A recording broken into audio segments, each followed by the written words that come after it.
Here's Ben shots just after getting shot with a .40 caliber hollow point out of a situation that's all over the news. What would you like to say to anybody out here? Whatever. The only thing I could ever say is follow Jesus Christ.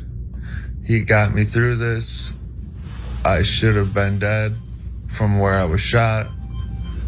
And he looked out for me, and just always follow the Lord Jesus Christ of the Bible. He really loves us. Ben shots up in Michigan from his hospital bed, talking about how he was shot in the abdomen. Now, he was a volunteer. This is how this all went on. He was a volunteer for this auxiliary police force up in Michigan. And during a training exercise, apparently he was shot accidentally by a real gun with a real bullet. It's weird how this keeps happening. It's almost like that the thing that happened with that movie set.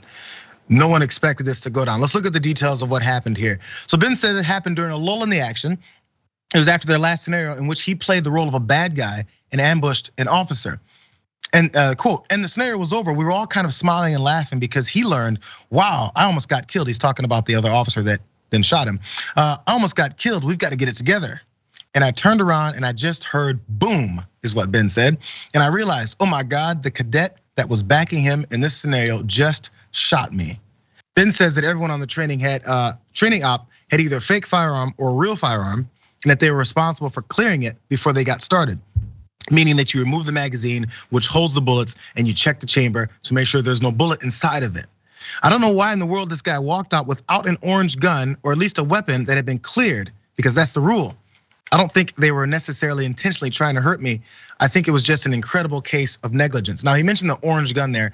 As you guys could imagine, that's just a prop fake gun. And it's orange and bright orange to point out to people, this isn't a real gun. I don't know the scenario or the reasons why this particular auxiliary officer showed up with a real gun and with bullets in it and decided to shoot him after the scenario was over. They're still figuring that out, but there's been fallout from this.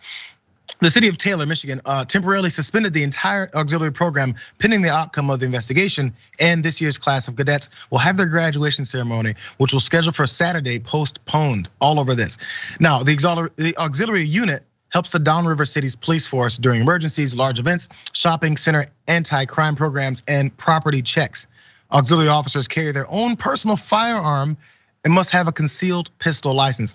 So I had never heard of auxiliary police, but apparently they're just some guys who have a gun who are connected enough with the police, not even the direct police force, but this auxiliary police force, and they get brought on unpaid to take care of situations like this with their own damn firearm in whichever condition, I guess, it's in. Maybe they check them and they didn't check this time. Now, Ben Schott does not want you to blame the guns for this issue because you'll know that these tree-hugging libs will say so. So he says, as for Ben, they said, as for Ben, he's simply grateful to be alive and he's adamant that the gun is not to blame. The man who was handling it was, wow. He says, don't villainize guns. Car accidents happen all the time, accidents happen all the time. It just shows we need greater gun education, not gun restrictions. This is graphic 6, you guys. You know, and follow God, man.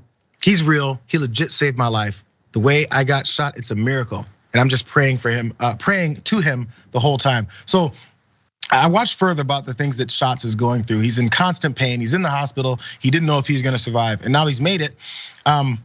And he's got a lot of support from some friends and maybe even some folks that have heard about this. So one particular person who told him, you gotta do something else, because he said, don't blame the guns. He's definitely blaming someone looking for a little bit of cash when it comes to this. So a friend of his says, call a lawyer, stop playing around. You're gonna need a lot more than $10,000 because he's has started a GoFundMe to try and raise $10,000 while he's not working and his wife is taking care of him. Anyway, this guy continues on. I believe Jesus Christ will heal you. Remember, you're the victim, and now everything you had planned is on hold. Also, all your expenses that normally have and were working to pay, you can't do that now. Doctors, the hospital bills are gonna be way more than $10,000. This is gonna take some time, and the bills are gonna add up. Recovery is gonna take a while. So he told him, get more money, which Ben then said, I'm getting a lawyer and I'll be pursuing a suit, but I need money to live until this suit is settled. I haven't been conscious enough to make a decision until today. It's sad, it kind of sucks. But it's weird that this auxiliary police department is, again, not connected to this particular Taylor Police Department, but they assist in things. Went through this training exercise, but there's no, I'm not sure who's heading this, or if maybe actual police training should be involved. If you're gonna have people doing things that police officers do, handling real guns, giving a level of authority where they can shoot people. And we already have enough issues with trained police officers. How about the ones that are trained in this way? I'm sure, I don't know if Ben's gonna go back on the job as a volunteer to act as a bad guy, but you probably don't wanna do that anymore.